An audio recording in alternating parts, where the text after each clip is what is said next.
Hey sports fans, Coach Nick here and welcome to BBallBreakdown.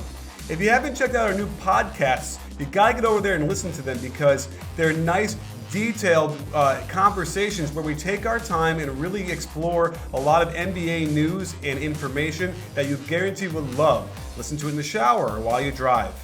Now let's talk about the Bulls and the Warriors from last night because it was a great game, really dramatic, a lot of stuff going on that we had to break down. First off, the Warriors were missing a lot of their three-pointers from the second quarter on, so I took a look at them and decided whether or not the Bulls defense had anything to do with it, and I think you might be surprised. On the other end, Derrick Rose had a decent game with a lot of points, but he had a lot of turnovers. We looked at those to see just how good of the decision-making they are. I'm a little bit troubled, and I fear that without the full team of the Bulls with Jimmy Butler and a completely healthy Joakim Noah, they're not title contenders at all. With them, they certainly are, but it's a real question mark if they're going to make it through the whole season intact, ready to go. Let's start with the Bulls' defense on this made Klay three-pointer. On the pin down, Noah and Heinrich switch, which creates the mismatch and post up for Green. Noah isn't used to guarding three-point shooters, is too concerned with help, and simply gives up too much space for this beautiful quick release hop three. The Warriors were going to attack the ice defense with jump shots, and here Heinrich is supposed to stay alongside the ball handler. The shot the Bulls want to give up is the pop to Green, not the pull-up from Klay. The Warriors have feasted on off-the-dribble threes in transition before the defense can set, and a quick ball screen catches the Bulls' big men flat-footed. Quick stat, the Warriors have taken over 4 times as many transition pull-up threes than the next team in line, the Raptors, yet are shooting an ungodly 48% on them. The Warriors try again in transition, and while Rose was in the area, this was still a clear look for Steph. A severe overhelp by Noah when Taj was in good position, and this gets Klay a wide open shot. And after these 2 Harrison Barnes threes, the Warriors have now made 8 of their first 15 three-pointers. From this point on, Golden State shot 1 of 18 from behind the arc. Let's see if the Bulls defense had anything to do with this. Watch Rose inexplicably take a step to his left, getting himself stuck behind this screen and giving a good look to Curry. Taj Gibson is in the area, but you can see Klay has a clear view of the rim. Barnes wide open in the corner. Klay wide open in transition off the pull-up. Curry with the unimpeded look at a wing three. Klay with another wide open three in transition. Curry gets an easy look at the rim on this quick release pull from 3. On the offensive rebound, Draymond Green gets a completely open shot. Iggy, a wide open corner 3 on the kickout. Here's a good contest of a corner 3 by Aaron Brooks, and Holiday bricks it.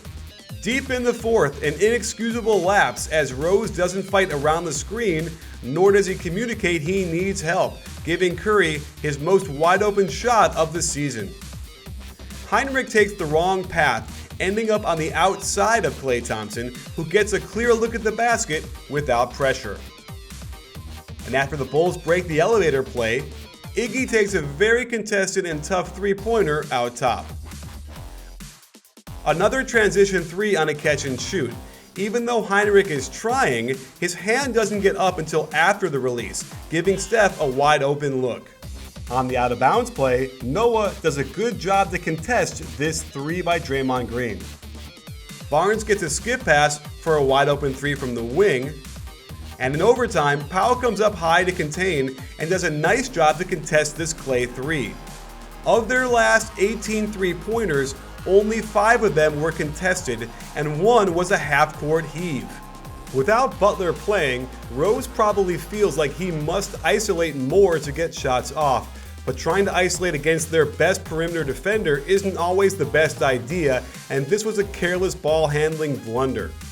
While Rose has incredible speed, if he's out of control, it doesn't help his cause. He misses Noah open for a slick bounce pass for a layup and appeared to lose it out of bounds attempting to kick it to the corner. On this pick and roll, Noah would have needed a catcher's mitt to handle this laser thrown way too hard. Rose's footwork has always been unpolished, and there's little excuse for stepping back out of bounds on a hesitation move.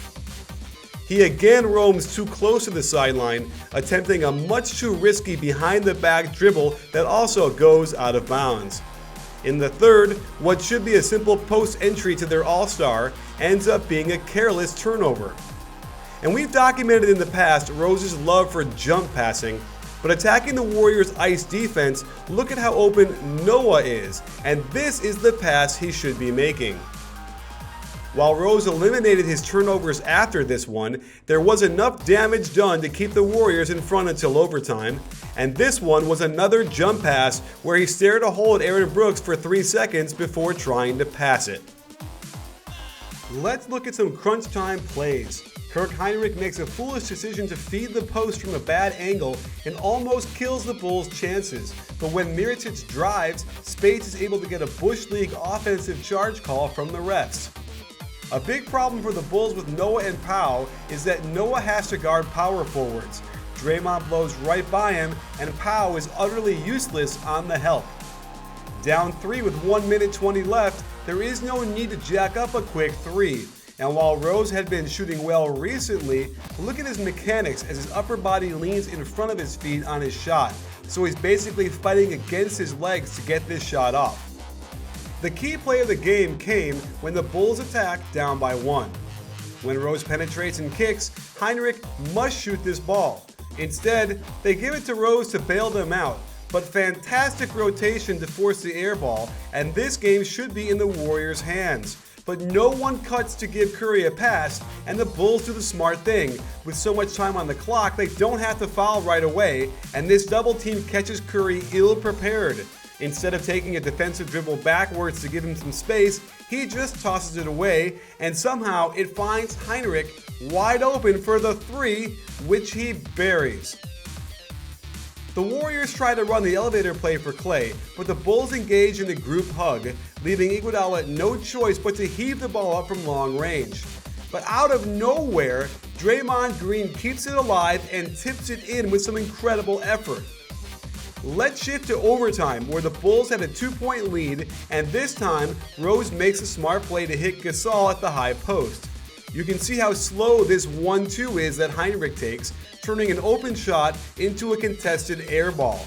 Rose doesn't get back in position well enough, and watch this crazy twisting reverse with English by Steph Curry. Wow. And still tied, the Bulls simply stand back and watch Derrick Rose isolate against Klay Thompson. In the quintessential no, yes moment, Derrick Rose hits a pretty bad decision for a shot right in front of the 3-point line, the least efficient shot, save for actually stepping on the line. For the tie, the Warriors run an absolute beauty. Misdirection with Steph getting the flare screen, only to back screen for Iguodala and get a layup. That said, somehow, the referees didn't give him free throws. Judging by his awful free throw percentage, perhaps this was a good thing, as they run yet another gorgeous action to pin down Hinrich, forcing Pau to switch onto Klay, who promptly blows right by him for the wide open game-tying floater that misses long.